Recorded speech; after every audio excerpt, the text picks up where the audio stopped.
Die Britse hooggeregshof het Vrydagoggend beslis dat die Britse sakeman Shrien Dewani se uitlewering na Suid-Afrika uitgestel moet word omdat hy steeds emosioneel te onstabiel is. Dewani word verdink van die moord op sy vrou Annie in Desember 2010. Maygene de Wee, verslaggewer by die Burger, het meneer Gary Eisenberg, 'n Kaapse prokureur wat spesialiseer in immigrasiewetgewing, gevra wat die redes vir die hof se besluit is en watter implikasies die beslissing inhou vir Dewani se vervolging. It's a very well-reasoned judgment. Mm-hmm. Then that it is quite ironic because what seemed to have compelled the court in some way to rule that Mr. Dewani is currently unfit to plead and to be extradited, that evidence came from Professor Kopelman, who was one of the South African government witnesses.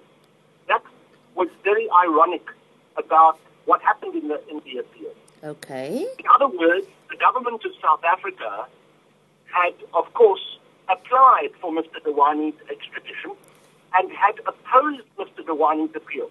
Yeah. But one of the witnesses for the South African government, Professor Kopelman, an eminent psychiatrist, had given evidence that should Mr. Dewani go back to South Africa, his mental state would deteriorate. So in fact, the South African government's own witness seemed to prevent Mr. Dewani in some part from being extradited today. Sê vir my, Gary, wat is ons volgende stap nou? Die saak moet binne die volgende 28 dae teruggaan na die Westminster Magistraatshof toe. Hoe lank kan hy nog probeer om sy uitlewering te vermy? Well, the Queen's bench was left it absolutely open that if it was sent back, he's expecting both the South African government as well as Mr. Dewani's defense to come up with certain proposals. And once it goes back to the magistrates court to present evidence at that time on Mr. Dewani's mental condition, and it starts all over again.